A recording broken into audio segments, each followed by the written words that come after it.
Congratulations! You have failed again. Although the circumstances were certainly extraordinary in this case, don't expect much sympathy from command. Unity cannot afford failures, however justifiable.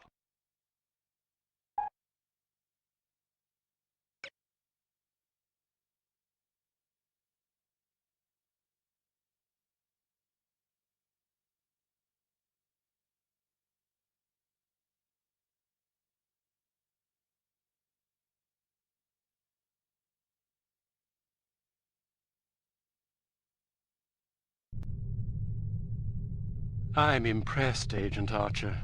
I expected that promoting you to field operations would be disastrous, but I never imagined a catastrophe of these proportions.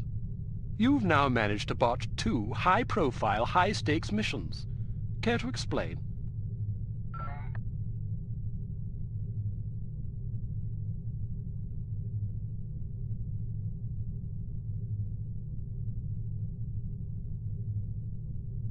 If you can master your animosity enough to address me in a civil tone, I'll attempt to explain in terms you might understand exactly how I believe we've arrived at this impasse, sir. Your inadequacy is matched only by your impertinence. If you find my manners offensive, I suggest you find a line of work more suited to your delicate nature. Gardening, for example, or perhaps motherhood. This is getting us nowhere. Neither is she.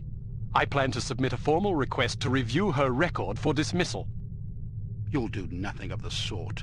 Even if we had the luxury of discharging one of our last remaining operatives, which we don't, there are proper channels to consider. No agent of Unity has ever been relieved of duties without a formal, thorough inquest. Personally, while I admit that I'm concerned about the results we've seen thus far, I'm not convinced that Agent Archer is entirely to blame. Until I am convinced, we'll continue with our current plan of action. Thank you, sir. Don't thank me yet. It's quite probable that things will get worse before they get better. I don't see how that's possible. Did you get a look at your assailant? Aye, that I did. Did you recognize him? Sergeant Magnus Armstrong, born in Glasgow, Scotland, 1925. Frequently in trouble as a lad due to a penchant for fighting. By all accounts, he was a good-natured, likable young man. Never bullied anybody, only picked fights with boys that were game for a brawl. Got kicked out of several schools before his parents finally stuck him in a military academy. During the war, he served as a sapper in France and Germany, everything from mine removal to demolitions and sabotage. Earned himself quite a reputation for his reckless antics. The most popular legend had to do with a bridge he allegedly crippled with nothing but a shovel and a hand grenade. A German supply train did the rest. When it reached the weakened section of the bridge, the whole structure came crashing down. It's a shame this chap ended up on the wrong side of the law. To the best of our knowledge, he's never been involved in anything this big before. Most of his arrests since returning from the war have been related to public brawling. Any theories on why he didn't simply shoot you when he had the chance? I'll be sure to ask him when I bring him in. That's assuming you get the opportunity. She just might. We may have a lead. This morning, West German custom officials in Hamburg discovered several suspicious-looking chemical containers aboard a Finnish cargo freighter. Fortunately, these chaps decided to inform us rather than seizing the contraband outright, which gives us a chance to conduct a covert investigation. You believe this is the link to Dr. Schenker? It could well be. If so, given the specific chemicals found aboard the freighter, it's a fairly safe bet the kidnappers are not only aware of Dr. Schenker's research, but also determined to capitalize upon it.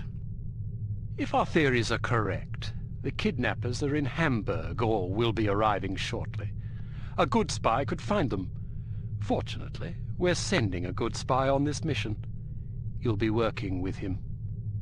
A new partner? More like a supervisor. An American named Thomas Goodman. Perhaps you've heard of him.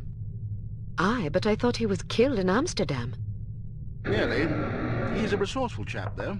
Made a daring escape on a stolen bicycle with half the Dutch police force in hot pursuit and KGB agents waiting in ambush around every corner.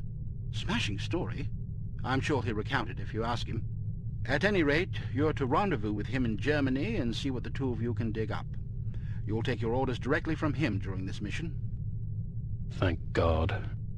Very good, sir. Thank you. Agent Archer? Yes, sir? What was it like falling out of that plane?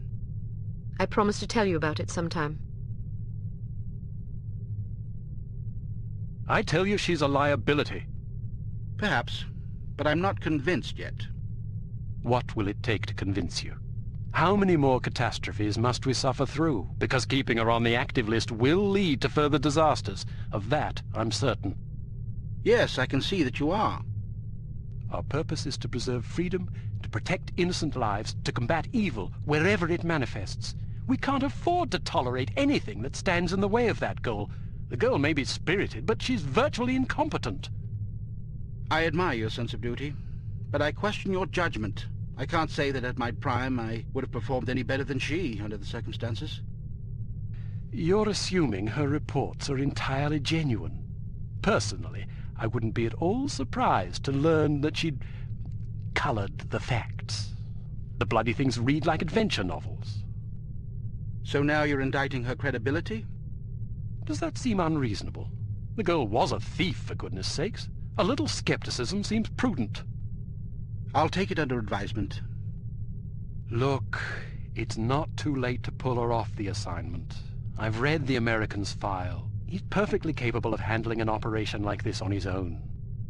Probably so, but I have the strangest feeling a woman's touch is exactly what we need on this one.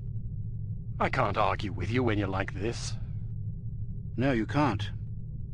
I hope you realize you're letting yourself be ruled by intuition. Reason tends to make a far more reliable counselor. You might ruminate on that adage yourself. Welcome to Advanced Field Tactics. Here's a perfume that'll really knock 'em out. Literally. It sprays a cloud of vapor that contains a potent sedative capable of knocking out a horse, let alone an adult human. Just be careful not to wander into the cloud yourself, or who knows where, or even if, you'll wake up.